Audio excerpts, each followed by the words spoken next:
होने से जाति पर बैठा जो भी मुखिया बनता है जाति के आधार पर, वो निश्चिंत होता है कि मेरी जाति की संख्या ज़्यादा है, हमको कोई हटा नहीं। ये तो बेईमानी है ना कि जो जिसको जितना हिस्सेदारी मिलना चाहिए वो हिस्सेदारी नहीं मिल रहा है, तो ये बेईमानी है। तो इस पर तो आवाज़ उठनी ही चाहिए। जब तक हटने का डर नहीं होगा तब तक काम अच्छा नहीं होगा। उपेंद्र कुशवाहा जी का कहना ये है कि हिस्सेदारी सबको मिलना चाहिए। जैसे महागठबंधन में आते हैं तो वहां पर सर्वोपरि नेता तेजस्वी जी हो गए। जिस समय उपेंद्र कुशवाहा जी जदयू के साथ थे उस समय इन लोगों का अपना व्यक्तित्व था, अपनी बातें करते थे।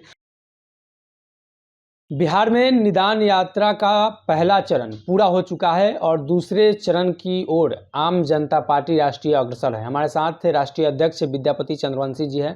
पहले चरण की यात्रा आप लोगों ने कंप्लीट कर ली, क्या मिला जनता से, कैसा लग रहा है? ऐसा है कि हम लोगों का जो ये अभियान है, जो निदान यात्रा जो हम लोगों ने नाम रखा है, उसके पीछे ये है कि हम लोगों को ये संवाद दे रहे हैं। युवा वर्ग तो खैर ऐसा करने के लिए उत्सुक हैं कि जाति पर मत करना मतदान, सारी समस्याओं का यही निदान। क्योंकि ये जो बिहार की राजनीति है, ये जाति के आधार पर जो राजनीति हो रही है और जाति के आधार पर गोलबंद करके पार्टियां लोगों से वोट ले रहे हैं, इसका बहुत भारी नुकसान बिहार के वासियों को, समाज को हो रहा है। जबकि अगर हम ये देखें तो बिहार में जो युवा वर्ग है, युवा वर्ग थोड़ा कॉन्शस है इस बिंदु पर, जो पढ़े लिखे हैं। लेकिन हम लोग गांव में जाके लोगों को बता रहे हैं, जो पुराने वोटर्स हैं उन लोगों को ये बता रहे हैं कि आपका बच्चा को तब भी नौकरी मिलेगा जब जाति के आधार पर आप मतदान नहीं करेंगे। जब आपके उद्योग तभी लगेगा जब आप जाति के आधार पर मतदान नहीं करेंगे। क्योंकि हो क्या रहा है कि जाति के आधार पर मतदान होने से जाति पर बैठा जो भी मुखिया बनता है जाति के आधार पर, वो निश्चिंत होता है कि मेरी जाति की संख्या ज़्यादा है, हमको कोई हटा नहीं सकता है। तो जब तक हटने का डर नहीं होगा तब तक काम अच्छा नहीं होगा। इसलिए हम लोग इसको जा कर के गाँव तक में बता रहे हैं और लोगों को अवेयर कर रहे हैं कि आप जो है इस आधार पर, जबकि महिलाएं कहें तो जाति के आधार पर मतदान पुरुष के बनिस्बत कम करती है, जो हम लोगों ने महसूस किया है। और उसके बाद हम लोगों का दूसरा चरण जो है शुरू होने वाला है। ये मगध क्षेत्र हम लोगों का दूसरा चरण प्रारंभ होगा। मगध का क्षेत्र रहेगा। बिहार में जो एक पॉलिटिकल क्राइसिस है, आप भी लगातार देख रहे हैं, जदयू में उपेंद्र कुशवाहा हिस्सेदारी मांग रहे हैं, लग रहा है कि जदयू अब दो फाड़ में बढ़ जाएगी, आपको क्या लगता है? देखिए, आज अगर हम कहें तो गौर करने का विषय है कि उपेंद्र कुशवाहा जी कह क्या रहे हैं। उपेंद्र कुशवाहा जी का कहना ये है कि हिस्सेदारी सबको मिलना चाहिए और वो अपनी हिस्सेदारी की बात कर रहे हैं।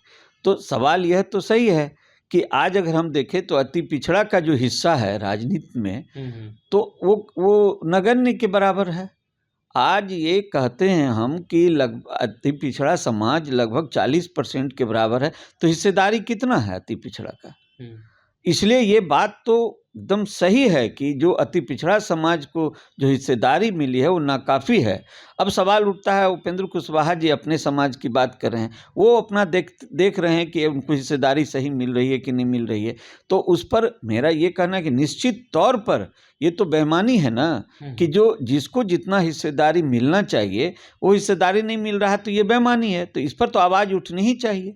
इसलिए अगर आवाज़ उठा रहे हैं उपेंद्र कुशवाहा जी तो सही बात है। जदयू की तरफ से कहा जा रहा है कि उपेंद्र कुशवाहा की कोई हैसियत नहीं है, नीतीश कुमार ने बनाया, और उपेंद्र कुशवाहा जदयू में हिस्सेदारी क्यों मांग रहे हैं, उनका हिस्सा है ही नहीं। नहीं, ऐसा है कि जिस समय उपेंद्र कुशवाहा जी स्वतंत्र रूप से अपनी दल को चला रहे थे, तो आखिर क्या कारण था कि उपेंद्र कुशवाहा जी को बुलाया गया और बुलाने के बाद जो है उसके पार्टी का विलय करा दिया गया। तो पार्टी का जब विलय किसी में हो गया तो हिस्सेदारी तो उसी समय हो गई कि जब आप किसी के दल को विलय करा लिए तो विलय करने के बाद मतलब दोनों एक हो गए। तो जब दोनों एक हो गए अब फिर दोनों को अलग होने की बात होगी तो वो अपना हिस्सा लेके तो हटेगा, वो हिस्सा मांगेगा। भाई को लेकर चर्चा कर रहे हैं कि नीतीश कुमार मेरे बड़े भाई हैं, भाई को भाई से लड़वाया जा रहा है। नहीं नहीं, लड़ने लड़ाने की बात नहीं है। ये तो विवाद तो तब शुरू हुआ ना जो तब जबकि उपेंद्र कुशवाहा ने कहीं कभी महसूस किया ऐसा कि हमारे साथ न्याय नहीं हो रहा है, तो ये विवाद वहाँ से शुरू आपको हुआ। लगता है कि उस समाज के साथ न्याय नहीं हो रहा है बिहार में? देखिए, अब आप एक तरह से कहेंगे तो उपेंद्र कुशवाहा जिस प्लान को लेके जदयू के साथ आए थे, तो उनका तो प्लान तो रखा के रखा रह गया, क्योंकि नीतीश जी ने जदयू जिस समय वो आए उसके बाद वो महागठबंधन में आए हैं। तो जैसे महागठबंधन में आते हैं तो वहाँ पर सर्वोपरि नेता तेजस्वी जी हो गए। जी। और जिस समय उपेंद्र कुशवाहा जी जदयू के साथ थे उस समय इन लोगों का अपना व्यक्तित्व था, अपनी बातें करते थे। तो अब तो महागठबंधन में आने के बाद तेजस्वी मुख्यमंत्री की बात होने लगी। तो आप समझिए ना कि इस चीज़ को जो बहुत विश्वास करके आया था कि नहीं हम जदयू के साथ आए हैं, अगला नीतीश जी के बाद सेकेंड लाइन लीडर के हम लोग सेकेंड लाइन लीडर होंगे, तो उन लोगों का विश्वास मतलब नहीं रहा, नहीं, धोखा हो गया। जदयू में ऐसा कोई नेता नहीं है, इसलिए नीतीश कुमार उनको दे रहे हैं, तेजस्वी को। देखिए, जदयू को जब वो लेके आए हैं कहीं न कहीं ये बात वो इस बात को सोच रहे हैं कि जदयू राजद जो है, राजद का जो समीकरण है वो समीकरण एक बड़ा समीकरण है, और आज अगर विधायक की संख्या भी देखिएगा तो राजद की ज़्यादा है। तो इसलिए नीतीश कुमार जी अपने हिसाब से ये प्लानिंग पहले बना चुके थे। ये मैं व्यक्तिगत महसूस कर रहा हूँ कि ये प्लानिंग उनका पहले से था, और ये लोग इस प्लान को समझ पाए, चाहे उपेंद्र कुशवाहा हो या उनके अन्य साथी हों, वो समझ नहीं पाए। तो जब नीतीश जी इस प्लान को इम्प्लीमेंट किए तो इन लोगों को समझ में आया। तो बातें इस तरह की है कि अब तो जब दोनों एक हो गया है तो हिस्सा तो मांगेगा। अगर वो पार्टी में विलय नहीं करते तो हिस्सा की बात नहीं होती, लेकिन चूंकि पार्टी में विलय कर दिए इसलिए उनके हिस्सा की बात आज उठ रही है। एक सवाल है, बजट आ चुका है, केंद्रीय बजट, क्या उम्मीदें थी आपको कि केंद्रीय बजट आपके हिसाब से आएगा, उस हिसाब से आया कि नहीं, और बिहार के बजट से आप क्या उम्मीद कर रहे हैं? देखिए, केंद्र का जो अभी बजट आया है उसमें बिहार की तरफ से जो वित्त मंत्री हैं उन्होंने मांग किया कि हमको 10% जो है, जैसे केंद्र जो राशि देती है बिहार के डेवलपमेंट के लिए, तो उसमें इन लोगों को 25% अपना भी जो ये है वित्त है वो लगाना पड़ता है। तो ये इन लोगों का मांग था कि 10% हम अपना वित्त लगाएं और केंद्र सरकार का 90% हो।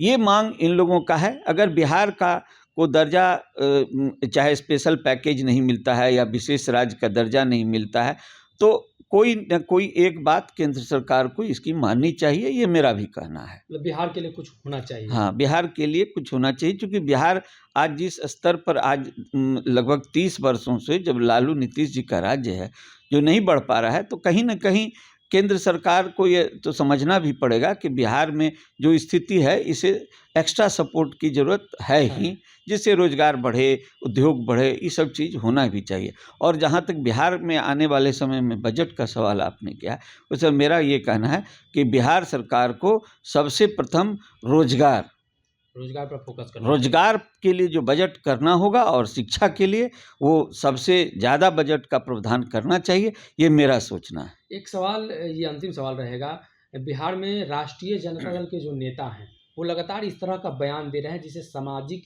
द्वेष फैलने की जो संभावना है वो बढ़ रही है। कभी 10% आरक्षण को लेकर, कभी सवर्णों को लेकर, कभी ब्राह्मणों को लेकर, कभी अगड़ा पिछड़ा। क्या लगता है आपको, ये राजद का एजेंडा है या सच में बिहार में अगड़ा पिछड़े की जो राजनीति है उसको तेजस्वी यादव इम्प्लीमेंट करना चाहते हैं? नहीं, देखिए, तेजस्वी यादव ने एक प्रयोग किया था कि जिसमें उन्होंने कहा था कि A to Z, शायद आपको भी ख्याल होगा, A to Z की बात उन्होंने कही है, और फिर उनके जो मंत्री और विधायक हैं आज A to Z के फार्मूला को भूल गए हैं। वो पुराना फार्मूला जो लालू जी का था, अब कि चर्चा में ये फार्मूला आया था, वो लालू जी ने कहा या न कहा मैं तो नहीं जानता हूँ, लेकिन कहा गया था कि भूरा बाल साफ करो।